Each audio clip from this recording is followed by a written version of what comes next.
ನಮಸ್ಕಾರ ಸ್ನೇಹಿತರೆ, ನಮ್ಮ ನಂಬಿಕೆಗೆ ಸ್ವಾಗತ ಸುಸ್ವಾಗತ. ಸ್ನೇಹಿತರೆ, ತಾಯಿ ಹಾಗೂ ತಾಯ್ತನ ಇವೆರಡಕ್ಕೂ ಇರೋ ಮಹತ್ವ ಇದೆಯಲ್ಲ, ಅದು ಪ್ರಪಂಚದಲ್ಲಿ ಯಾವುದಕ್ಕೂ ಇಲ್ಲವೇನೋ. ಮದುವೆಯಾದ ಪ್ರತಿ ಹೆಣ್ಣು ಮಗಳು ತಾಯಿ ಆಗಬೇಕು ಅಂತಾನೆ ಬಯಸ್ತಾಳೆ. ಅದು ಯಾವ ವಯಸ್ಸಿನಲ್ಲಾದರೂ ಆಗಬಹುದು. ನಾವು ಅನೇಕ ಬಾರಿ ತುಂಬ ವಯಸ್ಸಾದ ಮಹಿಳೆಯರು ತಾಯಿ ಆದಾಗ ಆ ವಿಷಯ ಕೇಳಿ ಸಾಕಷ್ಟು ಅಚ್ಚರಿ ಪಡ್ತೀವಿ. ಇದೆಲ್ಲ ಹೇಗೆ ಅಂತ ಪ್ರಶ್ನೆಯನ್ನು ಮಾಡ್ತೀವಿ. ಹಾಗೆ ಬಿಡಿ, ಹೇಗೋ ಆಕೆಯ ಮಡಿಲು ತುಂಬಲು ಒಂದು ಕಂದ ಬಂತಲ್ಲ ಅಂತಾನು ಅಂದ್ಕೋತೀವಿ. ಆದರೆ ನಾವಿವತ್ತು ವಿಶ್ವದ ಅತ್ಯಂತ ಕಿರಿಯ ತಾಯಿಯ ಬಗ್ಗೆ ಹೇಳ್ತೀವಿ.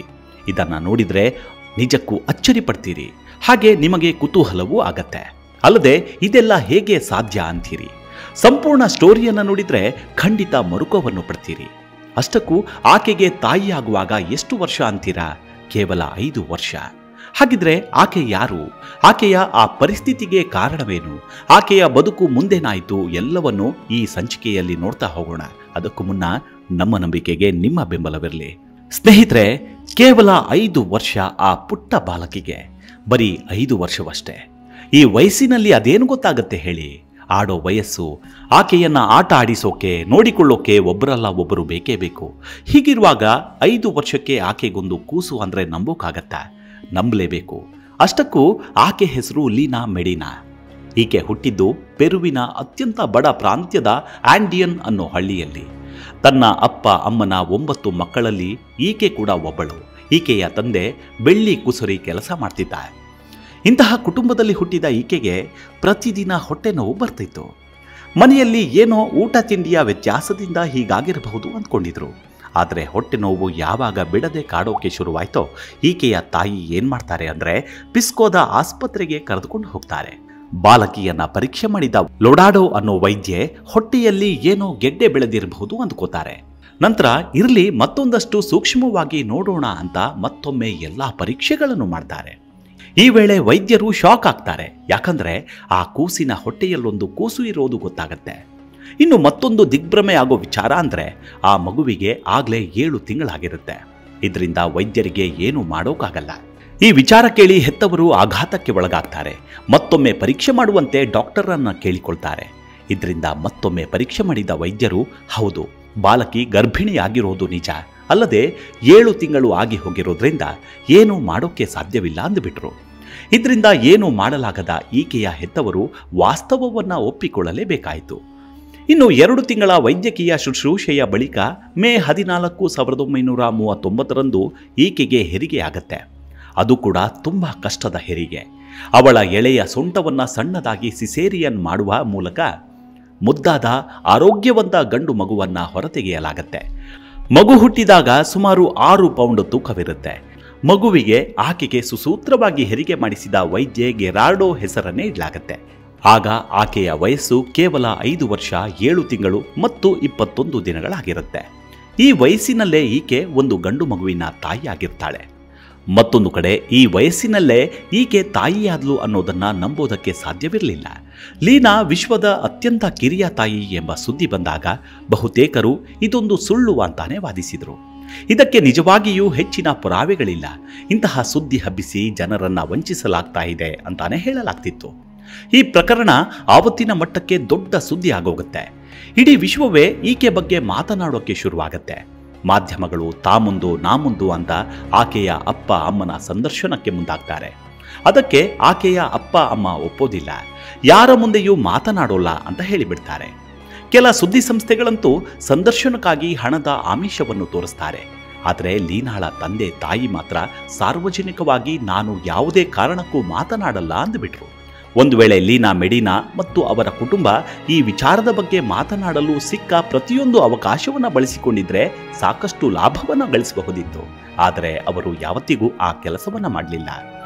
ಇನ್ನು ಲೀನಾಳ ಹೆತ್ತವರು ಈ ಮಗುವನ್ನ ಯಾವತ್ತೂ ಮೊಮ್ಮಗು ಅಂತ ನೋಡಲೇ ಇಲ್ಲ. ಬದಲಿಗೆ ತಮ್ಮ ಮಗುವೆ ಅನ್ನೋ ಹಾಗೆ ಬೆಳೆಸಿದ್ರು. ಇನ್ನು ವೈದ್ಯರ ತಂಡ ಹೀಗಾಗುವುದಕ್ಕೆ ಕಾರಣ ಏನು ಅಂತ ಕಂಡು ಹಿಡಿಯೋಕೆ ಮುಂದಾಗ್ತಾರೆ. ಆಗ ಗೊತ್ತಾಗೋದೇನೆಂದರೆ ಲೀನಾ ಕೇವಲ 5 ವರ್ಷ ವಯಸ್ಸಿನವಳಾಗಿದ್ದರೂ ಆಕೆ ಪ್ರಬುದ್ಧ ಲೈಂಗಿಕ ಅಂಗಗಳನ್ನು ಹೊಂದಿರ್ತಾಳೆ. ಅವಧಿಗಿಂತ ಮುಂಚಿನ ಪ್ರೌಢಾವಸ್ಥೆ ಹೊಂದಿರುವಂತಹ ಕಾಯಿಲೆಯಿಂದ ಬಳಲುತ್ತಿದ್ದದಲ್ಲದೆ ಆಕೆ 3 ವರ್ಷಕ್ಕೆಲ್ಲ ಋತುಮತಿಯಾಗಿದ್ದಾಳೆ ಅನ್ನೋದು ಗೊತ್ತಾಗತ್ತೆ. ಮತ್ತೊಂದು ವಿಚಾರ ಅಂದರೆ ಲೀನಾ ಮೆಡಿನಾ ಪ್ರಕರಣದಲ್ಲಿ ಡಾಕ್ಟರ್ ಎಡ್ಮಂಡೋ ಎಸ್ಕೋಮೆಲ್ ಮತ್ತೊಂದು ಅಂಶವನ್ನು ಹೇಳ್ತಾರೆ. ಅದೇನೆಂದರೆ ಆಕೆ ಕೇವಲ 8 ತಿಂಗಳ ಮಗುವಾಗಿದ್ದಾಗ ಮೊದಲ ಮುಟ್ಟು ಆಗಿದೆ ಅಂತ ಹೇಳ್ತಾರೆ. ಇನ್ನು ಕೆಲ ವೈದ್ಯರು ಆಕೆ ಮೊದಲ ಬಾರಿಗೆ ಮುಟ್ಟಾದಾಗ 3 ವರ್ಷ ವಯಸ್ಸಾಗಿತ್ತು ಅಂತ ಹೇಳಿದರು. ಇನ್ನು ಅಲ್ಲಿನ ಸರ್ಕಾರ ಈ ಪ್ರಕರಣವನ್ನ ಅತ್ಯಂತ ಗಂಭೀರವಾಗಿ ಪರಿಗಣಿಸುತ್ತೆ. ಆಕೆಯ ಈ ಪರಿಸ್ಥಿತಿಗೆ ಕಾರಣ ಯಾರು ಅಂತ ತಿಳ್ಕೊಳ್ಳೋಕೆ ತನಿಖೆ ನಡೆಸಿ ವರದಿ ನೀಡುವಂತೆ ಆದೇಶ ನೀಡುತ್ತೆ. ಇದರಿಂದ ಮಕ್ಕಳ ಮೇಲಿನ ಲೈಂಗಿಕ ದೌರ್ಜನ್ಯದ ಅನುಮಾನದ ಮೇಲೆ ಲೀನಾಳ ತಂದೆಯನ್ನ ಬಂಧಿಸಲಾಗತ್ತೆ. ಛೇ, ಇದೆಂಥ ದೌರ್ಜನ್ಯ, ಇದೆಂಥ ದುಷ್ಕೃತ್ಯ ಅಲ್ವಾ?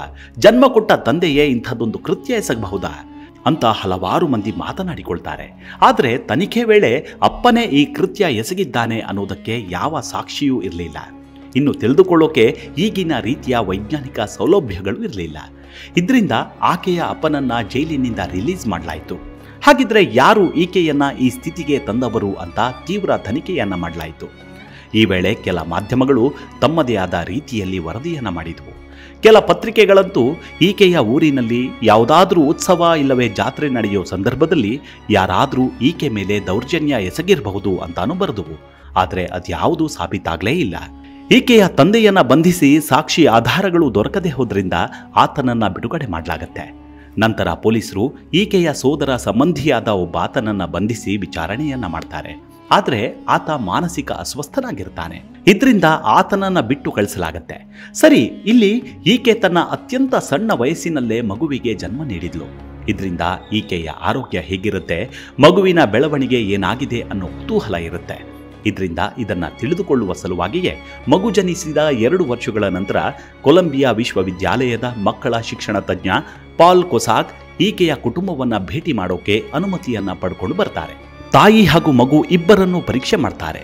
ಈ ವೇಳೆ ಗೊತ್ತಾಗುವುದೇನೆಂದ್ರೆ ಮಾಮೂಲು ಮಕ್ಕಳಿಗಿಂತ ಇವರ ಬುದ್ಧಿಶಕ್ತಿ ಹೆಚ್ಚಾಗಿದೆ ಅನ್ನೋದು. ಇನ್ನು ಲೀನಾ ಆ ಮಗುವನ್ನ ತನ್ನ ಸಹೋದರ ಅಂತಾನೆ ಅಂದುಕೊಂಡಿರ್ತಾಳೆ. ಆದರೆ ಯಾವಾಗ ಈಕೆಗೆ 10 ವರ್ಷವಾಗುತ್ತೋ ಆಗ ಈತ ತನ್ನ ತಮ್ಮನಲ್ಲ, ತಾನೇ ಹೆತ್ತ ಮಗ ಅನ್ನೋದು ಗೊತ್ತಾಗತ್ತೆ. ಇಬ್ರು ಜೊತೆ ಆಟ ಆಡಿಕೊಂಡು ಪಾಠ ಓದ್ಕೊಂಡು ಬೆಳೀತಾರೆ.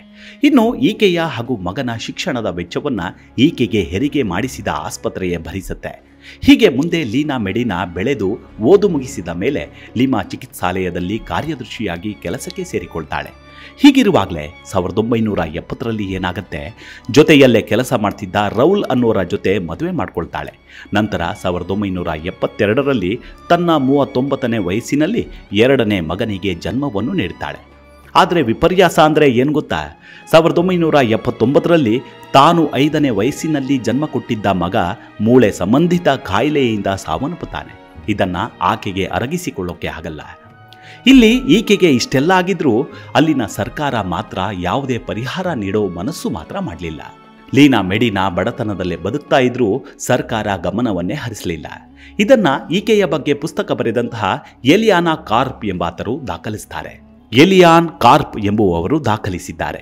ಸರ್ಕಾರ ಈಕೆಗೆ ಪಿಂಚಣಿಯನ್ನಾದರೂ ಒದಗಿಸಬೇಕಿತ್ತು ಅಂತಾನೂ ಬರೀತಾರೆ. ಇದರಿಂದ ಎಚ್ಚೆತ್ತುಕೊಂಡ ಅಧಿಕಾರಿಗಳು, ಹೌದು, ಸರ್ಕಾರದಿಂದ ತಪ್ಪಾಗಿದೆ, ಆಕೆಗೆ ಪರಿಹಾರ ಕೊಡುವುದು ನಮ್ಮ ಆದ್ಯ ಕರ್ತವ್ಯ ಆಗಿದೆ ಅಂತಾನೂ ಹೇಳಿದರು. ಆಕೆಗೆ ಮನೆ ಹಾಗೂ ಗೃಹೋಪಯೋಗಿ ವಸ್ತುಗಳನ್ನು ನೀಡುವುದಾಗಿ ಹೇಳಿದರು. ಆದರೆ ನಂತರ ಏನಾಯಿತು ಅನ್ನೋದು ಮಾತ್ರ ಯಾರಿಗೂ ಗೊತ್ತಾಗಿಲ್ಲ. ಇನ್ನು ಅಮೆರಿಕದ ವೈದ್ಯಕೀಯ ಪಠ್ಯಪುಸ್ತಕದಲ್ಲಿ ಈಕೆಯ ಬಗ್ಗೆ ಒಂದು ಅಧ್ಯಾಯವೇ ಇದೆ. ಇದರಲ್ಲಿ ಈ ಪ್ರಕರಣ ನಿಜ ಅಂತ ಬರೆಯಲಾಗಿದೆ. ಇನ್ನು ಇದರ ನಡುವೆ ರೋಯಿಟರ್ಸ್ ಎಂಬ ಸಂಸ್ಥೆ ಕೂಡ ಲೀನಾ ಮೆಡಿನಾ ಸಂದರ್ಶನಕ್ಕೆ ಅವಕಾಶವನ್ನು ಕೇಳ್ತು. ಆದರೆ ಮೆಡಿನಾ ಅದಕ್ಕೂ ಒಪ್ಪಲಿಲ್ಲ. ಇಷ್ಟೆಲ್ಲ ಆದರೂ ಕೆಲವರು ಈಕೆ ವಿಶ್ವದ ಅತ್ಯಂತ ಕಿರಿಯ ತಾಯಿ ಖಂಡಿತ ಅಲ್ಲ, ಇಲ್ಲೇನೋ ಮೋಸವಿದೆ ಅಂತಾನೆ ಹೇಳ್ತಾ ಬರ್ತಿದ್ರು. ಆದರೆ ಈಕೆ ಸುಳ್ಳು ಹೇಳ್ತಿಲ್ಲ ಅನ್ನೋದಕ್ಕೆ ಹಲವಾರು ಸಾಕ್ಷಿ ಪುರಾವೆಗಳಿವೆ. ವೈದ್ಯರು ಕೊಟ್ಟಿರುವ ಮೆಡಿಕಲ್ ರಿಪೋರ್ಟ್ಗಳಿದೆ. ಇದಲ್ಲದೆ ರಕ್ತ ಪರೀಕ್ಷೆ, ಇವುಗಳೆರಡು ಈಕೆ ಚಿಕ್ಕ ವಯಸ್ಸಿನಲ್ಲಿ ಗರ್ಭಿಣಿಯಾಗಿದ್ಲು ಅನ್ನೋದನ್ನ ಸಾರಿ ಹೇಳುತ್ತವೆ. ಲೀನಾ ಮೆಡಿನಾ ಇಷ್ಟು ವರ್ಷಗಳ ನಂತರವೂ ಸಂದರ್ಶನಗಳನ್ನು ತಿರಸ್ಕರಿಸುತ್ತಲೇ ಬಂದಿದ್ದಾರೆ. ಇದರಿಂದ ಈಕೆಯ ಜೀವನ ಈಗ ಹೇಗಿದೆ, ಈಕೆ ಇನ್ನೂ ಜೀವಂತವಾಗಿದ್ದಾರಾ ಅಂತ ಹೇಳೋದು ಕಷ್ಟ. ಆದರೂ ಕೆಲ ಮೂಲಗಳ ಪ್ರಕಾರ ಈಕೆಯ 2ನೇ ಮಗ ಮೆಕ್ಸಿಕೋದಲ್ಲಿ ವಾಸವಾಗಿದ್ದಾಗ ಲೀನಾ ಮತ್ತು ಆಕೆಯ ಪತಿ ಪೆರುವಿನಲ್ಲೇ ವಾಸ ಮಾಡ್ತಾ ಇದ್ರಂತೆ. ಮತ್ತೊಂದು ಮೂಲದ ಪ್ರಕಾರ ಅವರು ಈಗಲೂ ಇದ್ದಾರೆ. ಅವರ ಮನೆ ಲಿಮಾದ ಲಿಟಲ್ ಚಿಕಾಗೋ ಜಿಲ್ಲೆಯಲ್ಲಿದೆ ಅಂತ ಹೇಳಲಾಗ್ತಿದೆ. ಆದರೆ ದುರಾದೃಷ್ಟವಶಾತ್ ಲೀನಾ ಇನ್ನೂ ಬಡತನದ ಬೇಗೆಯಲ್ಲೇ ಬೇಯುತ್ತಿದ್ದಾಳಂತೆ. ಇದೆಲ್ಲ ಏನೇ ಇದ್ರೂ ಇವತ್ತಿಗೂ ವಿಶ್ವದ ಅತ್ಯಂತ ಕಿರಿಯ ತಾಯಿ ಎಂಬ ಬಿರುದನ್ನು ಲೀನಾ ಮೆಡಿನಾ ಉಳಿಸ್ಕೊಂಡಿದ್ದಾಳೆ. ಇವಿಷ್ಟು ಲೀನಾ ಮಡೇನಾ ಕುರಿತಾದ ಸಣ್ಣದಾದ ಮಾಹಿತಿ. ಮುಂದಿನ ಸಂಚಿಕೆಯಲ್ಲಿ ಮತ್ತೆ ಭೇಟಿಯಾಗೋಣ. ಅಲ್ಲಿವರೆಗೂ ನಿಮ್ಮ ಆರೋಗ್ಯದ ಕಡೆ ಗಮನವಿರಲಿ. Take care. ನಮಸ್ಕಾರ.